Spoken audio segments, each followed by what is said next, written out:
Hello, and welcome back to the Chase Thomas podcast, taping this on a Wednesday afternoon. Old friend, OG of the Chase Thomas podcast, Jovan Buha, been here since the beginning. Sir, how are you doing? I'm doing well, man. It's that kind of quiet-ish time of the off season, so enjoying myself. It is quiet unless you're a conspiracy theorist today on what was going on with the Kevin Durant stuff over the weekend and the trade stuff. And we'll get into Kevin Durant in a second. But it is kind of wild that we've kind of gotten to the point where we don't know what to do when there's nothing going on in the NBA. Like, I'm going through different websites that I check every day, and I'm like, man, there really just is not a lot for me to read right now. There's not a lot. Like, if I read one more power ranking the Western Conference at the moment, I might have an aneurysm. But what are you doing? Like, how are you handling this break? Are you just freshening up on all the movement? Are you finding different ways to write about the Lakers? How does that this kind of slow period affect you? Yeah, it's tough for sure to produce content right now. I think naturally there is a link with the Kevin Durant stuff and the Lakers, just with Kyrie and Russ and what the Lakers are going to end up doing. So I think that at least has kept things a little interesting. But at this point, I've done a couple mailbags. I've done a depth chart and rotation and rotational battles. I've done free agency analysis. So like I'm kind of out of ideas, and I haven't written anything this week yet. The Lakers do have a documentary coming out on Hulu, that legacy documentary that it's kind of their version of The Last Dance, about the Buss family and the Laker organization since the Buss family took over. So I'm probably going to have a review out on that. But yeah, right now, the next few weeks, I kind of got to figure something out. Maybe they end up making the Kyrie trade or something else, and that gives me something to talk about. But yeah, this is really the dead time of the league, aside from the Kevin Durant and Donovan Mitchell stuff. Okay. Well, what about the Sun? You could pitch him, be like, "Hey, what do you want me to write about? Like, this is your time to shine. What do you want me to write?" Is it that show? Like, Alan Sepinwall was tweeting about this. Are you as a parent? Is this something that all parents are now aware of? This show called like Bluey or something. Sepinwall talks about this. He was tweeting about this. I don't know how to pronounce it. It's like Bluey. Do you know what I'm talking I about? feel like I've heard of it, but I Okay. don't know. I couldn't tell you much about it. Okay. Well, it was a thing I saw this morning. Sevenwall was tweeting about it, and you doing your film writing had me thinking about it too. Of just like, oh, maybe that's the thing. You find a way to go down that rabbit hole. Yeah. Well, you've got some RogerEbert.com to sort through over the next couple of days. Some Rolling Stone, some AV Club to get ready for entertainment writing a little bit. Yeah.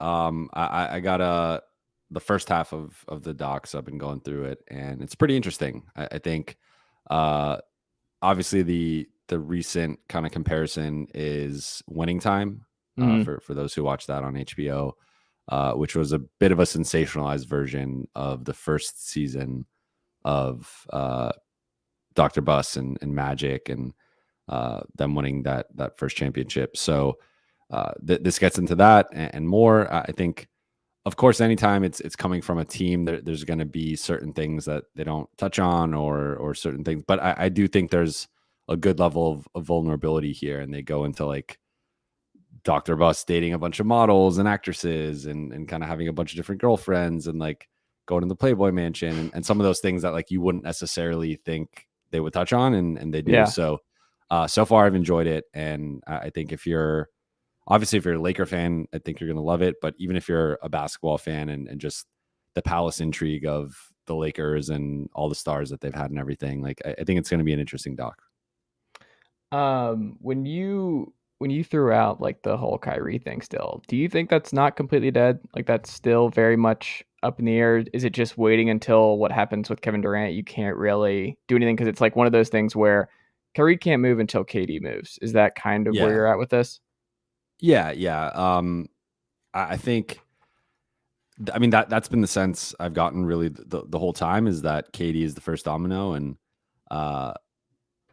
because I think there's because there's been a lot of conflicting intel with this whole situation. And, on one side, you've kind of heard, oh, well, the Nets want to remain competitive and like they don't have their picks. And, they didn't, if you look at a lot of their moves this offseason, Royce O'Neal, TJ Warren, re-signing some of those guys, like those are win now moves. Those are not we're rebuilding and going in a different direction moves. So Right. I think a lot of the signs have pointed to that. But on the other side, like as my colleague John Hollinger wrote yesterday, like they actually do have some incentive to tank if this implodes, which it really is imploding, because they actually do have their pick. Next season's pick is a pick swap with the Rockets, depending on which one is worse. Most likely the Rockets will be worse. Who knows? Maybe Brooklyn, if they bottom out, end up being worse than the Rockets. But like either way, you're getting, if you are tanking, probably a top 5, top 7 pick in the 2023 draft. So I think there actually is a path for Brooklyn to really just clean house and maybe keep Ben Simmons and trade KD and Kyrie and say, hey, we're going in a different direction, younger guys. Ben Simmons is one of our foundational pieces. Let's get a lottery pick in 2023 and let's kind of rebuild this culture here. So in that case, I think it obviously makes sense to trade Kyrie. I don't see the reason to keep him if they're trying to remain competitive, and they are looking at a Jaylen Brown, Marcus Smart type package of, can we get another all-star and another quality starter? Then it makes more sense to me. Okay, keep Kyrie. Now we're going with Kyrie, Marcus Smart, Jaylen Brown, Ben Simmons, and like Nick Claxton or a center or something. So I think it really depends on the KD package will inform what happens with Kyrie, because again, if they're trying to remain competitive, it makes some sense to keep Kyrie, have him be your number 1 or 2 and, go that route. But if they are just cleaning house, rebuilding, I think Kyrie would have to follow. And based on what he has put out there and sort of just the landscape of the league, there might be a dark horse or two that enter the mix, but I really think the Lakers are the strong favorites, and they're kind of betting or bidding against themselves. And it's just a matter of, okay, they probably have to give up a couple picks, but Russ plus a couple picks, maybe Taylor Horton-Tucker or Kendrick Nunn, and then get Kyrie and a Nets role player and call it a day. Do you think over the meeting from a couple days ago between Rob and LeBron that was brought up, of just like LeBron was looking at the roster, and I think he mentioned that just the struggles and feeling like they did not have a great chance to win a lot of nights last season, and when you saw the rotation and what LeBron was having to deal with for most of the season, and as you watching every game, I would assume side with LeBron on this. But do you think that's something that comes up with him and with Rob, where it's like, hey, like privately, this is not going to get out publicly, but privately, we understand that Russell Westbrook is not going to flip the script and he's not going to be Drew Holiday for us next year. And that, as great of a coach as Darvin Ham might be, that's just asking too much out of Darvin Ham to flip this guy who's been in the league for as long as Russell Westbrook has to play an entirely different way. That's just not a realistic proposition for him, and nor is it, I think fair. But do you think that's something that you talk about where you're like, hey, KD's probably going to get moved soon, and when he does, that's when the Kyrie, and it's really us. Like there's not a lot of options around the league for Kyrie. We're sitting there. Are you good with a reunion? Do you think that's enough? Do you want to go down that path? Do you think that was discussed? Yes. Okay. I think all the parties are aware of the options and the different directions they can go in. I think it's one of those situations too where like everybody wants to keep their hands clean, because I think there was a lot of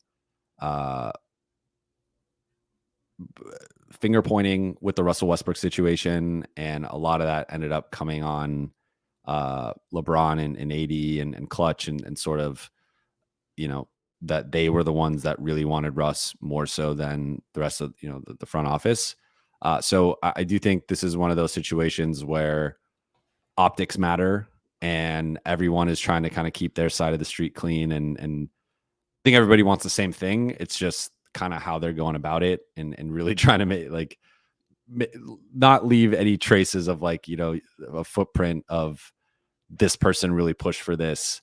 I'm sure if the deal happens, like, it'll come out kind of what the parties wanted and who was pushing for what. But I do think, like, I think LeBron is very conscious of his image and sort of that he kind of has this reputation for, if he doesn't like a coach or if he doesn't like a star teammate, just replace him or lead GM and all the stuff that he kind of gets nicknamed with. So I think he's trying to kind of operate in the right way. And I think so too are the Lakers. And again, I've been saying this for a while now, but like, it's in the Lakers' best interest to operate as if Russ is coming back, because there's really no upside to them publicly being like, we don't want Russ, he's not a part of this, we're trying to trade him. That just takes away their leverage in talks. And I think there's really been a groundswell of, we're keeping Russ, he's our third guy, we're going to make it work. And like a lot of similar talk to last offseason when they acquired him. But I think give anybody truth serum there, and it's like, they know he's not going to change. And I mean, there's also just a limitation to how much he can change, right? Like it's hard for a player who's played a certain way for 14 years to change in year 15.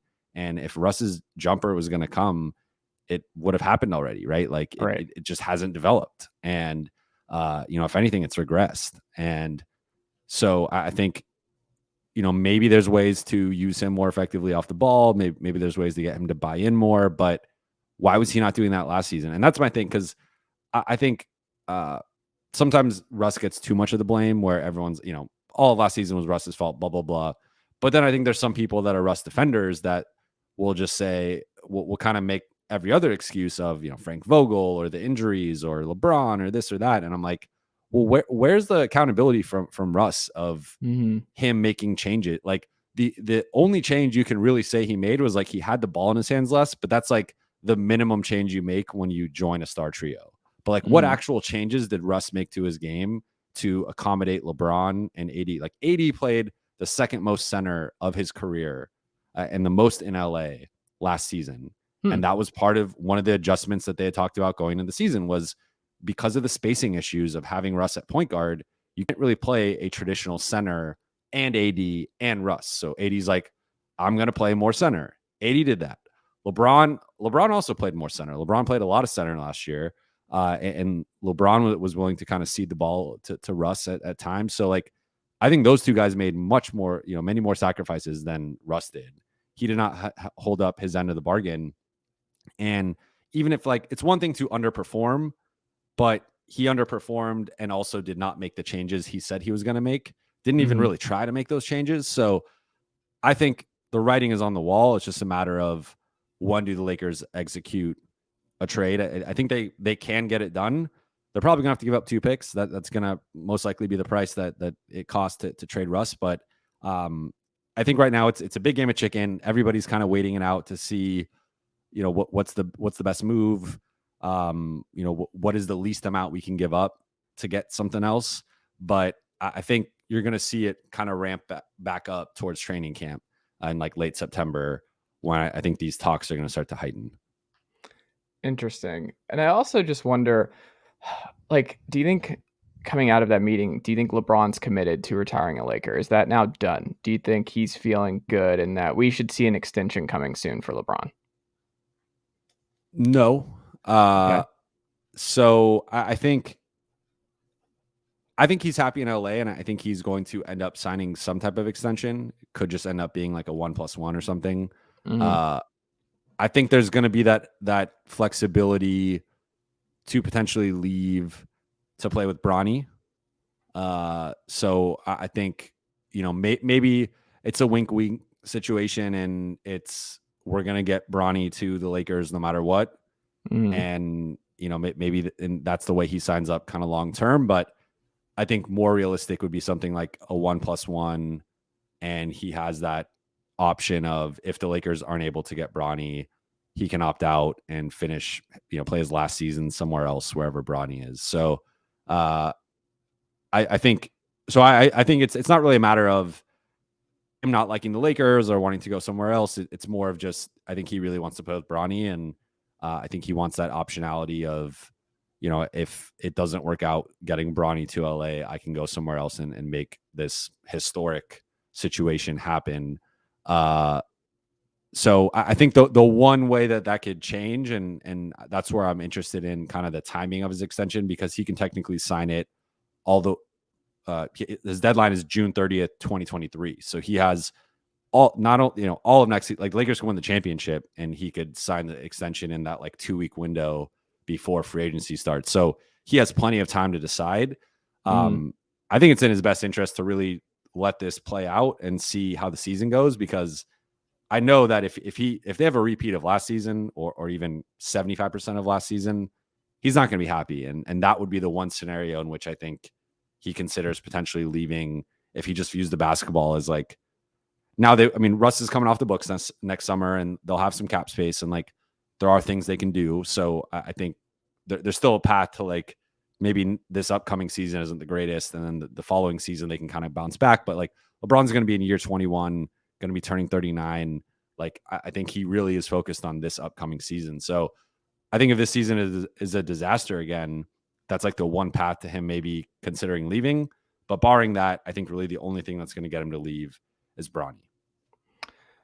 Unless you just promote Rich Paul to acting GM, like you. Sure. I wonder if he's a GM in this league in like the next 5 years. We gotta I think that's a possibility, right? Like Rich Paul. There's just so many. You look at Pelinka right there, but you go up and down the list. I don't think it's that crazy that Rich Paul's a GM somewhere in like the next 5 to 10 years. I think he could, but I almost think like being the most powerful agent is even better, because you can I almost guess it just depends on what you want to do, right? Like, where do you find more make more enjoyment? money, definitely make more money, and you can almost be the agent for multiple teams, and have your hands in multiple organizations. So I think that's the GM for multiple teams, not the agent for multiple teams. But I think he's in a great spot. He's crushing it, dating Adele, like that. It's hard to find like a blemish in what he's doing right now. So I think if he wanted to be a GM, he could make that happen. But I think he likes the spot he's in right now. Who's the one celebrity that you see at a lot of Lakers games that people don't realize is a big Laker fan is at a lot of these games? That's a good question. Nicholas Braun from Succession. I know he goes to a lot of Knicks games, I think, too. Okay. McLovin. I forgot. Those two are often at games together. Interesting. Sorry for not remembering. Does he get? I don't think anyone does. They sit courtside. They sit like baseline courtside. Okay. I saw Leo at a game where I knew someone who was sitting courtside, and they invited me to like the courtside kind of suite halftime room. And then like I walk in, and immediately to the left, it's Leo with like a cap on, kind of in incognito mode. And I was just like, whoa, like that was one of the few people that I've seen in person that I was kind of like starstruck at, just because he's one of my favorite actors. Nah, he was sitting at a table and in a conversation, but it was weird because I didn't even see him like at like sitting. I wonder where he was sitting actually, like at the game. Floyd Mayweather's goes to a lot of Clipper games too, so it's hard to say he's like a Laker fan. But he's at a lot of games. Otherwise, I would say it's pretty much like the standard. Jack wasn't there as much last season, but obviously Jack. I've seen Denzel a couple times, and then there's always a rotating cast of former Lakers just kind of coming in, and they'll walk by and get a standing ovation.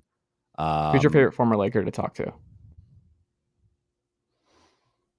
I did a story on James Worthy last year, and he was really cool to talk to. He just has he has a really cool voice, and then he just also has this like really grounded perspective that you wouldn't expect for someone of his stature. And I think there's the reason why he's so good on TV. favorite former player ever to talk to is Corey Maggette, who I got Huh. close with when I was covering the Clippers. But he was a cool guy. But yeah, I mean, I would say James Worthy is probably the person that I've spoken with that I was most impressed with and just, had a really good conversation with.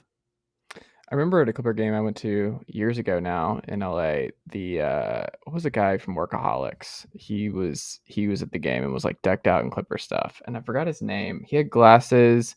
Do you know who I'm talking about? Adam Devine. No, no, no, no. It wasn't one of the big three. It was I Oh, think Eric Griffin. yes, Yeah, yes. yeah, yeah. He was like yelling. He was like really into it. Like he was really Yeah. hard to. But I think Adam Devine's a Clipper fan too, right? Yeah, no, they all had Adam Devine. I think Adam and Eric actually got season tickets, Hmm. and then they would sometimes bring the other two, Blake and Anders. Hmm. So I actually have a picture I took a selfie with them quickly. This is like in the beginning of my reporter days when I was less professional. You can still do that, man. If you get Leo in the room, you can take a selfie with Leo if you get that opportunity. When else are you gonna get that opportunity? Yeah, it's true. It's weird. It's like you don't. There's just there's like the journalism ethics in me that kind of scoffs at it, but then there's like the normal person in me that's like, hey, like, Well, it's also like my brain doesn't go to picture. Like that's never been my thing when I run into a celebrity anywhere. Like I don't think, oh, I want a picture with that person. I'm always like overloading it. Like, what do I want to ask this person? Like that one shot. Like what could I ask them that could throw them off that I would actually want to know? Like what is one thing I could throw at them? I never think like let me document this with a photo of the two of us forever. That's never well, it now I never would be enters my like, brain. let's do a TikTok quickly. Let's do a See, little there you go. viral dance. Exactly. I mean, you could do that. Um, what this was interesting too. This is the last Laker thing we'll talk about here.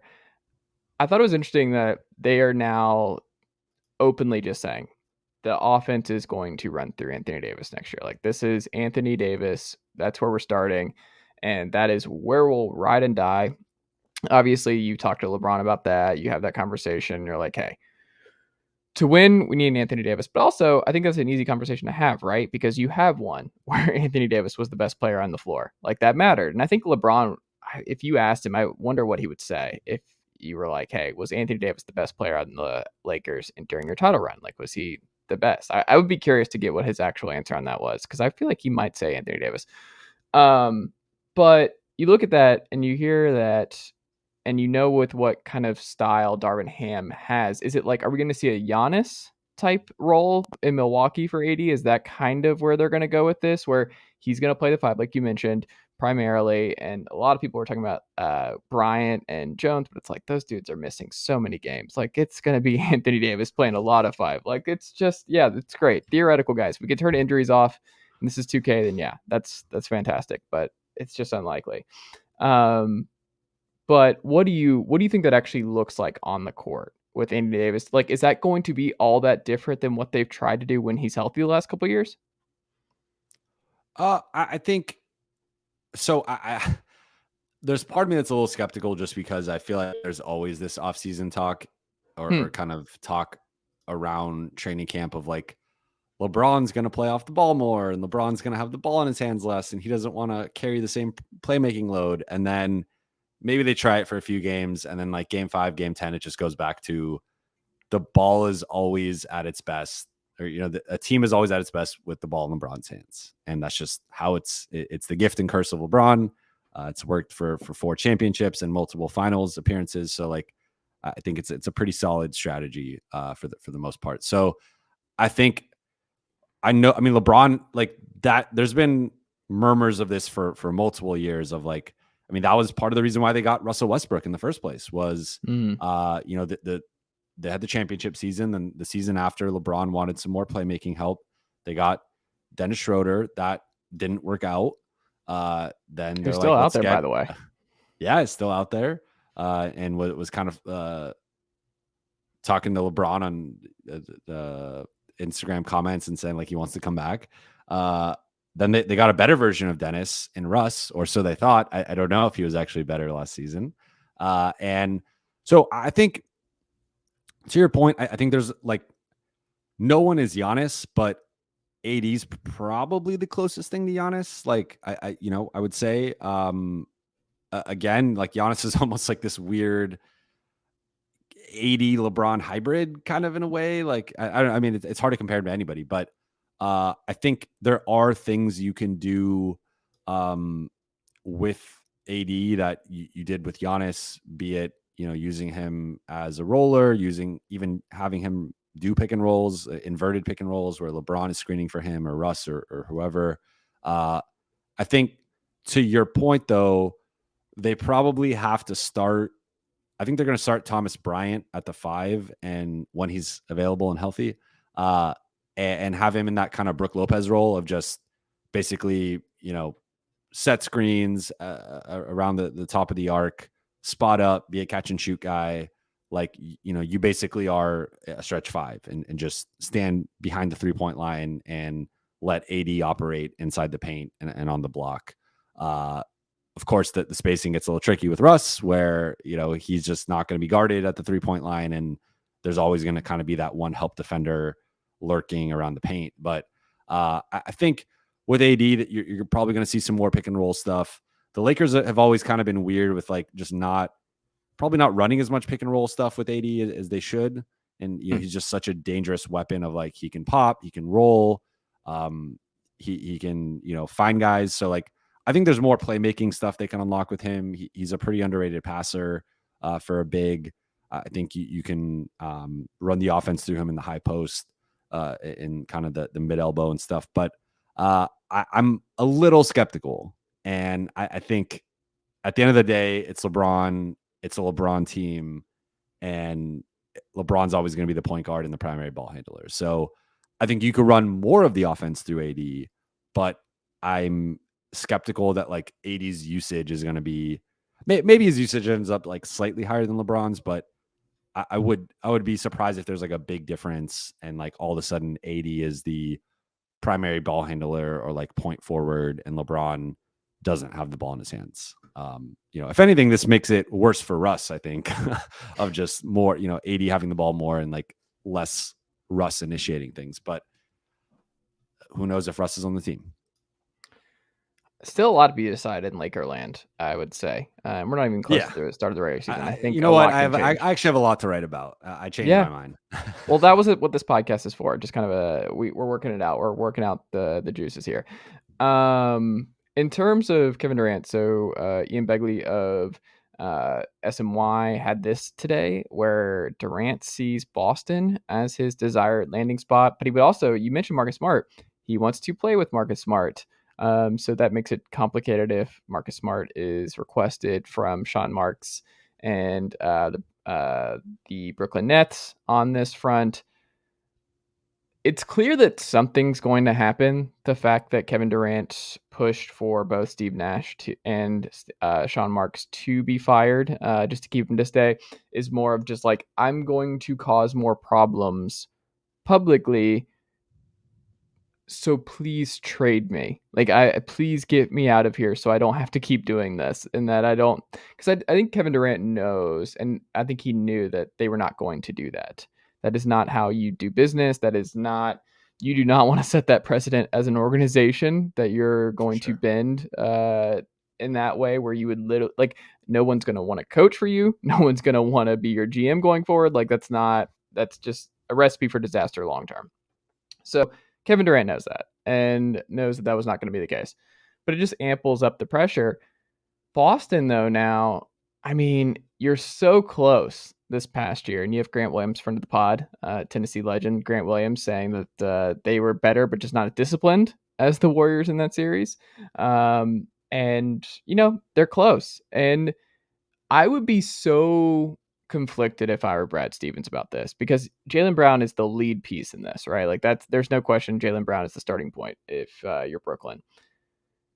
But if you're Brad Stevens, you look at it and you're like, we were 500 in February. Like this was a team that you were kind of wondering if they were going to have to blow it up in some capacity ahead of the deadline this past year. It's easy to forget because that feels so long ago. This Celtics team was not good for the majority the first part of this past season. And then obviously the locker room conversation and the blow up with Marcus Smart and everything. And then look, everything is smooth sailing here on out. That doesn't mean it continues the next season. That doesn't mean that you're now the favorites in the Eastern Conference going forward. Like, the Bucks will be back. They'll be healthy. They'll be great. Miami's not going anywhere. Philly's not going anywhere. I think Atlanta will be better. You go up and down the list. The East is going to be pretty highly contested outside of Boston. And I just wonder, I mean, if you're Brad, like, it is Kevin Durant and Jason Tatum, you probably put yourself 2 of the top 5 players in the NBA right now. That's pretty rare. And they're both in the wing. Like, it's just really, really hard to put yourself in a position like that. I think it's hard to find the Tatums. It's hard to find the Durants. I don't think it's as hard to find the Jaylen Browns. And I like Jaylen Brown a lot. Like, I like Jaylen Brown a lot. But if you know deep at your core that Jason Tatum and Kevin Durant will want to play with one another for 2 to 3 years, I think that's a sacrifice I'm willing to make if I'm Boston. I think that's one where enough was seen where we weren't even sure if this was going to work long term with Jaylen Brown and Jason Tatum, that I'm like, maybe we don't run it back. Maybe we don't just assume that this is going to be just, we're bright. The Hawks did that. They brought everybody back, and they thought because we made the Eastern Conference Final the year before, that we would just naturally, progression would be linear. And now we're in the finals next year, and this group is just going to waltz right in. They had to fight for the play-in. Like, they barely made the playoffs this past year and then got smoked by the Heat. So then they make a big trade, and they trade for DeJounte Murray, and they're like, we're getting back. I think you're seeing more GMs be more open to that, where it's like, man, it would be nice to rest on our laurels and just expect progress to be linear and these guys to break through, and just, this is just who we are. But I do wonder, with Kevin Durant, it's even more complicated. But I don't know. What do you make of all of that? And do you think Boston is ultimately where he ends up? Well, there's a lot to unpack. One, I think to your point about KD kind of leaking his ask to the Nets, like, I think, we were talking about earlier with the Kyrie situation and the Nets of just, because the Nets were trying to convince KD to stay, and they were trying to change his mind. And I think there were some conversations with that. And ultimately him kind of pulling that move made it untenable. And it's just like, it's hard for me to see. It's the NBA. It's the greatest soap opera in the world. So you never know. Like, I wouldn't say anything's impossible, but it seems highly unlikely to me that there's a mending of the fences and like both sides kind of repairing this situation now that KD kind of, had that information come out that he wants the GM and the coach fired. And that's not happening. That's a pretty unreasonable ask. So I think KD knew that. And I think it was kind of like the final line in the sand of like, okay, well, I'll stay under these terms that are completely ridiculous. And I gave you my terms, so now I'm out. So I do think Brooklyn has to trade him at some point.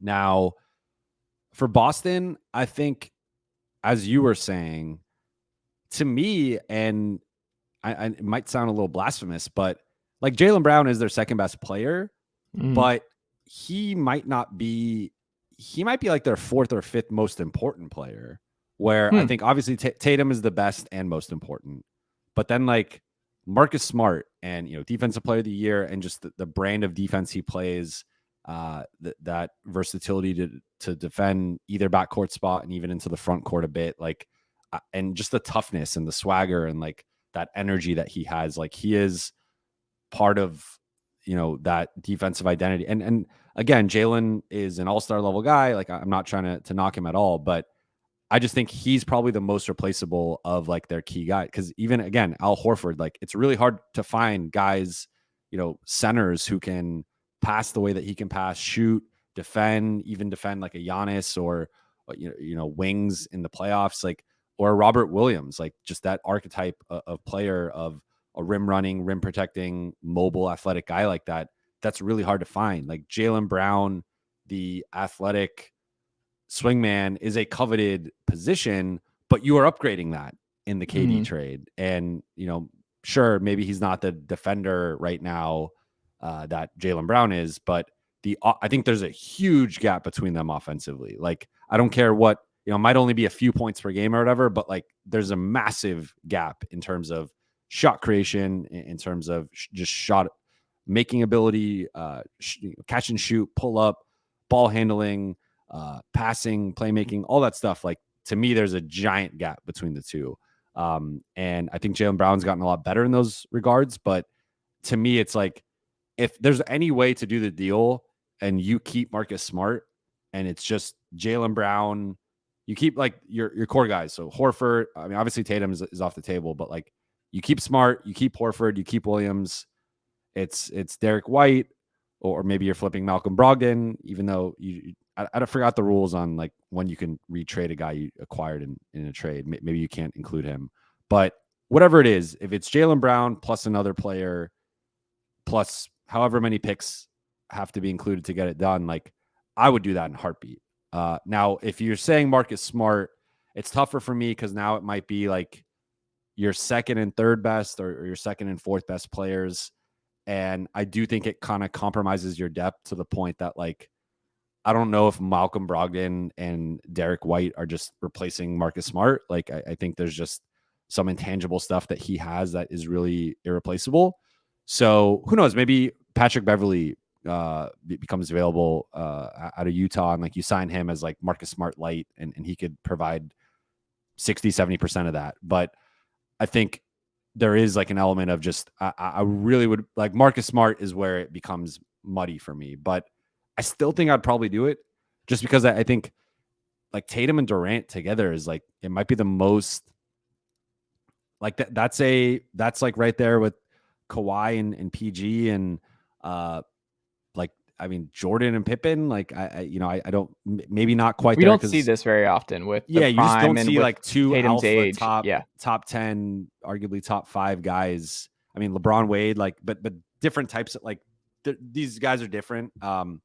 They were they're just all closer different in players, age, but like, it's just, yeah, it's just really like you don't see 2 perimeter alpha guys at this level on the same team. And I think, there's going to be many series that the Celtics walk into that they have the 2 best players. And if you have the 2 best players in a playoff series, you're usually the favorite. So I think, I think I would ultimately do it if I was Boston, but I would get the hesitation if they don't want to do Smart and that. But I'm also like for Boston, like they've just been such a tease for so long. And I do think this year they took a big step making the finals and almost winning it.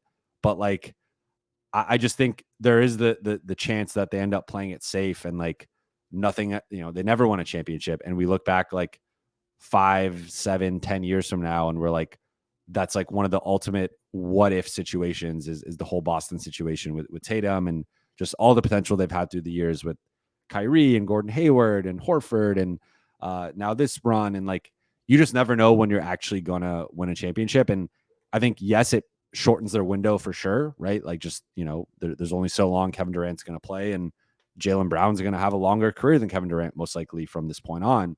But I think Jaylen Brown can still get better, but what's Jaylen Brown's ceiling? Like probably a top 15 guy. Like that's like if he maxes out, he's probably like a top 15 guy. You have Kevin Durant, who's the second or third best player in the league right now. Like it's just still a case that he's the best when healthy, like fully, and definitely to me, like best offensive player. Like if you want to say Giannis's defense shifts that enough that he's the best player, like I won't fight you on that, but to me, still the best offensive force in the NBA, and still probably has like from 2 years ago, right? Like you just go back to that series, and I think like he's got 4 years left, and I know like on one hand it's kind of scary. He's 34. He has a bit of an injury history, especially recently, but I think he's someone that's going to age gracefully. Like he's never been super reliant on his power or speed or athleticism or explosion. Like he's long and skinny. He's always been long and skinny. He can get that shot up against anybody. And at like worse, honestly, you could turn KD into like late prime Dirk and just have him be like a pick and pop guy and like, kind of operating in the elbows and stuff. And like, he can do a lot of the stuff that like Dirk did in like the second half of his prime. So I think KD is going to be fine. And like, again, to kind of wrap up my point, like I think Marcus Smart to me would be a big haggling point for the Celtics. And I also would look at it like, why would the Nets even want Marcus Smart unless they're trying to still be competitive, right? Because again, well, I think that's what they want to do. If you're getting Jaylen Brown in this and you're trading Kevin Durant for that kind of package, you want to be competitive.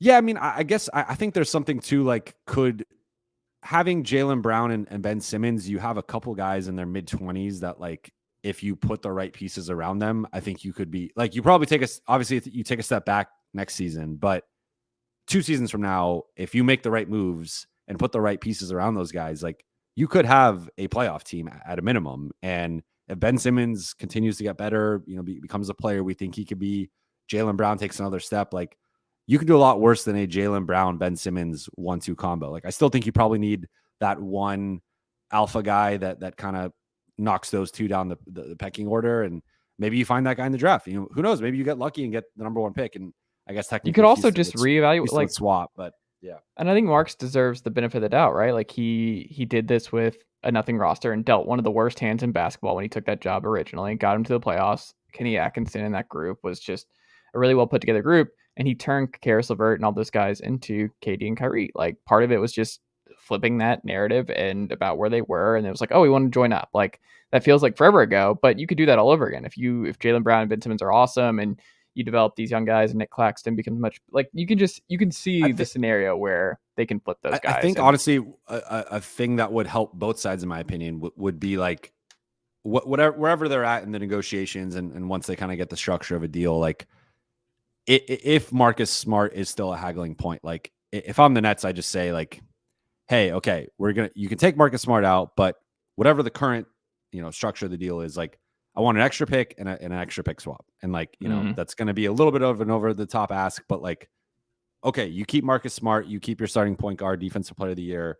We don't necessarily need that guy on this roster, but we want some extra draft capital. And I think if you're Boston, like you just do that. And then you go into next season with Marcus Smart, potentially Brogdon or White, depending on how small or big you want to go, KD, Tatum in the front court, and then Robert Williams at center. And like, that's Horford I think off Robert the bench. Williams was probably like in that. You think? Yeah, I mean, I'd push for Robert Williams more than Marcus Smart if I'm the Nets. Like that makes more sense. Of course, if you're the Celtics, I think I'd rather keep Robert Williams just because that type of player archetype is just so, I think, valuable. But I don't know. I mean, you still have Horford, I guess, technically. Back. Like, yeah, it's tough. But yeah, I mean, the Nets want a massive haul. So if it ends up being Brown plus White, I would say like Brown, White, Williams is probably the starting point. Yeah, and it's like you can keep Smart, but you're giving us Derek White, like something like that. It's gonna be a lot, but it also might win you a title. So we'll see. I'm very curious to see what ultimately happens there. Because it felt like Phoenix was the option, and then Phoenix and the 8 and stuff just goes that way, and now Phoenix can't do it, and now Phoenix Miami can't do it because of Bam. Yeah. I think it was Ben Golliver last week who said that like Phoenix might be the new Utah, and I hadn't considered that, and I was like, oh god, I guess that's a possibility where like they kind of overachieve, make the finals, and then take a step back. They should have lost. I mean, you were covering that team at that time, the Lakers, and that series. Like if AD's healthy, do the Suns go down and not make the finals? And then we have this complete different perspective on the Suns because they get bounced in the second round this past year. They could have been bounced in the first round last year. And it's like, oh, this is all fool's gold here with Paul, Booker, and Ayton and company. And I don't know. Like, I'm very, very fascinated to see what happens with Phoenix next year. But we shall see. Speaking of Phoenix, the NBA win totals are out. And I want to pick your brain on what you see here and get your first perspective on the positive. Which of these win totals do you like? Which jump out to you that you really like, Jovan? I don't think I had seen these yet. Okay. I'm pulling them up. Which book is it? It's the Caesar. DraftKings. Okay, yeah. Caesar. 1 second.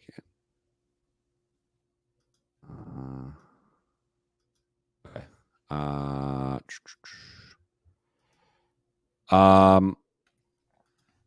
So Celtics 54.5. Yes. They're the lead. Mm-hmm. Okay. Suns it's weird 53.5. these always seem like lower at the top than you, because there's always like a 60-win team or like high 50s.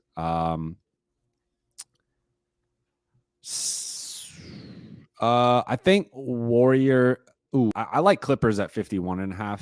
I think to me, uh, the Clippers, if healthy, are the best team in the NBA. I think if every team is healthy, I would take the Clippers. I just think that their depth is ridiculous, and they have not only like the one hole in their team is backup center. They don't really like technically have a backup center behind Zubats, but I think that's a position you can find in the G League. It's a position you can find buyout. Just that like we've seen replacement level center is kind of like, there are plenty of like decent 6'10" to 7 foot guys that like can at least give you some minutes. So I think, but like Kawhi, we saw he almost single-handedly won them that Dallas series.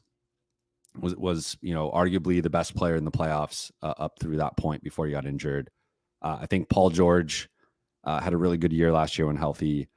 And then again, the depth of like Norm Powell, Robert Covington, Terrence Mann, Batum, Marcus Morris, Zubats, Reggie Jackson, John Wall. Like this team is like 12 deep with guys who would start, I think, would start or be like in the top 7 in like over half the league. And they're like, some of these guys are going to be like Terrence Mann might not play, and he was a huge part of the Clippers the last couple of years. So, excuse me. I think the Clippers are absolutely loaded. Now, health is the biggest thing with them, where this team just can't stay healthy, and we've seen them be disappointing, partially because of that.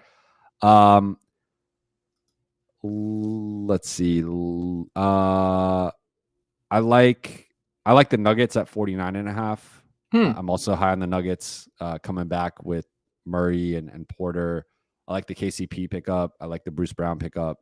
I think that's a team that could win low to mid 50s. Bucks at 52.5 seems a little low depending on health. Yeah. Let's see ones I don't like. Well, before you get to don't like, I'll throw the ones that I like on this. Okay. I'll say, and if you look at the bottom, there are some that are pretty interesting too. But I like the Hawks 46.5. I think I'd feel pretty good about the over there with this group. They're too old, and DeJounte and Trey are going to win a lot of Eastern Conference games. So I'm going to go ahead and guess. Timberwolves not winning 50 would blow my mind with what they just did for Rudy Gobert and Cat and Anthony Edwards. Like, I think they're a top 4 seed in the West next year, and I'd be pretty surprised if they're not. So the 48.5, I would feel really good about. And then the other one is the Sixers at 50.5. I think Sixers have it. I would not be surprised if the Sixers are the number 1 seed in the East going into the playoffs next year. I think we're in agreement. The one team I'm low on personally is the Timberwolves. But even in the regular season. Yeah, even in the regular season. Like I just think like, I mean, we can do this exercise quickly, but like Suns or Timberwolves? Timberwolves. Okay, I would say Suns. Warriors or Timberwolves? Warriors. Okay, Clippers or Timberwolves? Gun to my head, Timberwolves. Okay, I would say Clippers. Grizzlies or Timberwolves? Timberwolves. Okay, I would say Grizzlies. Nuggets or Timberwolves? I think they're going to be close, but I'll say Timberwolves. Okay, I would say Nuggets. And then Mavericks for me is where the line gets close, but that's like, that's already their 6th in the West. And I mean, we've seen the West, they've had seasons where 8 teams win 50 games. So not saying I don't like the line. It's more just, I think for me, I think I have the Timberwolves like 7th in the West, where a lot of people have them like 4 or 5. So I'm just a little bit lower on them.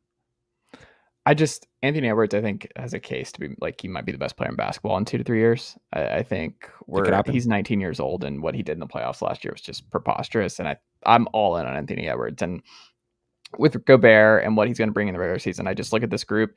They have their 8 or 9 guys. I think they'll be fine, and I think they're just going to win a bunch of regular season basketball games. I think for me, it's not even like it's not even a knock against them. It's more just like, I think the West is like ridiculous. Like, Well, I don't think the Warriors will prioritize regular season, right? Like, you just ran the playoff gauntlet. Like, they just played a yeah, bunch of games. They're going to want to protect Steph. Like, I don't think they're going to be chasing a top 4 seed. If they I stumble think into it, that's great. the one thing though is I do think we've seen like it's still, and the Warriors have kind of shown it, if anybody, because they weren't always a 1 seed, but like I think seeding still matters to some extent, where like it is Hmm. harder. You still rarely see a team make the finals as like without having home court in the first round. Like, it's usually a top 4 seed. So, and I think just having like, I think that there's room for growth with the Warriors where like maybe Steph doesn't, you reduce his workload, but like I think Clay is going to be hungry to kind of have even more of a bounce back season and show like, okay, yeah, I was a little rusty last season, but like now I'm Clay again. I think Wiggins still has a little bit of room to grow, and then Poole is up and coming, and then you got Moody and Wiseman and Kuminga. Like those guys are, I think, could step in with bigger roles. So like I'm really high on Golden State. To me, they're the second best team in the West, behind the Clippers. But yeah, I guess I could see Minnesota having a better regular season than some of those teams. But I think like them versus Memphis or Dallas is close for me. But like I think there's a clear top 4 with me with Clippers, Warriors, Suns, and Nuggets. I think those 4 are above everybody else.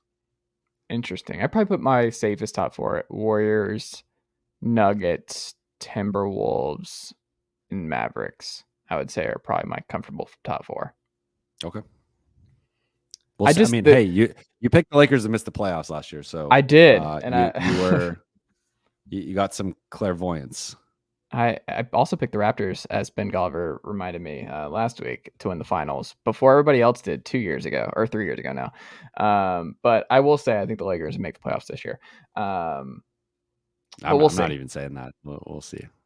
I just health. I think as constructed, I've been saying this, like they're a 6 to 10 seed currently for me, and like I guess on average that would make them probably like an 8 seed, and obviously an 8 seed's in the play-in. I just don't think they're But running that's it with back with Russ. That's Westbrook, with right? Russ.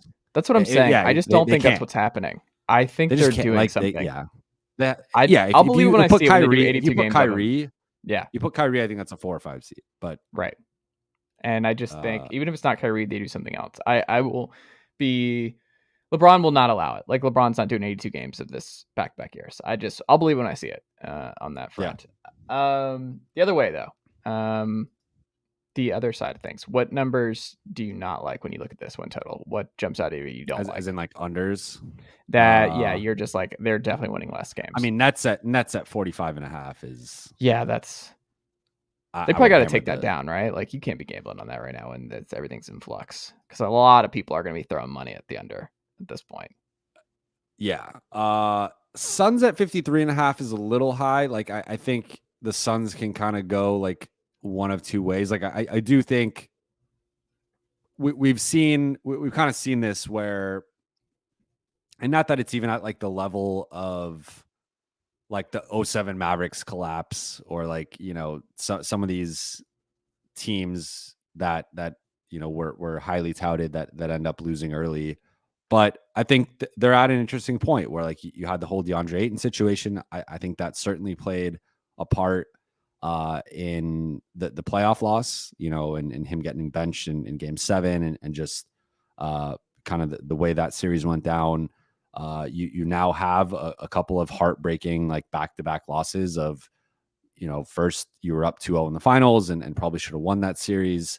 Then you're up 2-0 in the conference semifinals against a team that, if we were drafting blacktop style drafting players, like, yeah, Luka goes 1, but how many Suns go before the next Maverick? Like, 4 or 5, like, it's tough. So I think, Suns should have won that series. And I think like they can, kind of your Utah thing, like at least Phoenix has some semblance of success where like Utah never even made a conference finals. Phoenix at least made a finals, was up to like they at least have that confidence of like, we've been in a run. But, do they go the way of the Lob City Clippers and the Jazz, or do they kind of bounce back like we've seen some other teams kind of do, where after a tough like the 2013 Spurs losing to the Heat, coming back 2014 with like we'll see. And we kind of thought that was going to be the case with the Suns last year when they kicked everybody's butt in the regular season, and then it was like, okay, the Suns are the best team that they've had that taste of blood in their mouth. So Suns are a tricky one for me. I don't know which way they're going to go. I would take I'm not high on the Knicks. Surprise, surprise. I think 39.5 is high for me. I think that's a mid 30s situation, or maybe maybe they're close at 38, 39, but I'm not that. To me, that's not a 40-win team.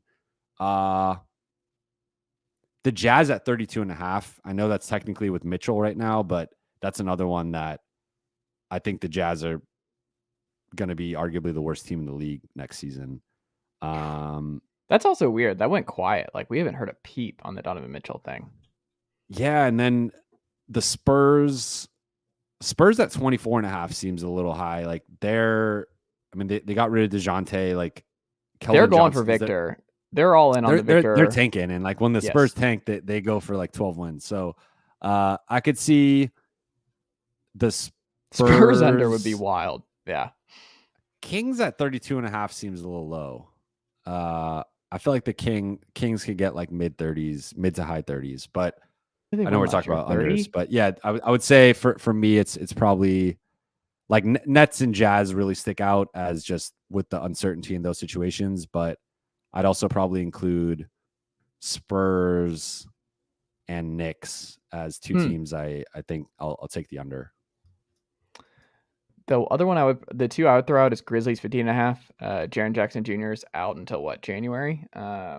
I've never been a Grizzlies believer. Two things are true. I love watching them play. They gave the Warriors the toughest time, I think, of anybody in the playoffs this past year. And that series was a lot of fun. Jaren Jackson Jr. when he's healthy is awesome. Ja Morant when he's healthy is awesome. Ja obviously goes out with a bruised knee in that series. Jaren Jackson out as well, 4 to 6 months, dating back to June. I just don't think that's going to be a team that you can just rely on to make it through. Their core pieces are just going to be injury prone. Like, I just don't see the way Ja plays, which is so much fun. I don't see a scenario where he's playing 112, 114 games in a season and just being fine. Like, he is so much fun, but there's a lot of Derrick Rose feelings I have there watching him, and he's a lot of fun, but I would not want him to. It's so hard because he is so much fun to want to watch and so easy to root for. Jaren Jackson has never been healthy, but he keeps going to that next level, and you're like, the talent's there. And when you saw it in the postseason, like those two, if you can turn injuries off, you would love to build around those guys. Regular season next year, not having him for a lot and then having to get him acclimated in the middle of the season, I don't know. I think that seems like a huge red flag. They seem like a 7-8 seed to me next year. And then the other one, where to go? The Hornets, 37.5. Miles Bridges is just gone. He may never play in the NBA again, and they got nothing for him for some heinous shit. So he's like, should not like it. Like, whatever. Miles Bridges is now out of the building, and he was maybe their best player last year, and he's just gone. Yeah. Gordon Hayward, we'll see what happens, but like, you look at this roster now. The one thing I feel like is like Steve Clifford is like just one of those coaches. That's the thing. He gets to the playoffs. Yeah. Like he grinds it out to be like a 7 or 8 seed. I don't think they're gonna be a 7 or 8 seed. I just think the East, like the East is loaded too, where I mean, we're talking about the Hawks and like obviously the top teams of the East, but you got the Cavs, you got the Bulls. I think the Wizards with the healthy Bradley Beal enter that mix, and potentially, and like the East is absolutely loaded. So, and then the Nets are a wild card depending on what they do with Katie and Kyrie. So, I think that like there's no guarantees. Like this team probably is not making the plan. So it's tough. Like I could see it. Can Steve Clifford get them to a 9 or 10 seed? Sure, but I'm kind of with you. I think that was one of the ones I wasn't sure on, and I think losing Miles Bridges, while clearly deserved, is something that's going to be on the court a tough blow for them.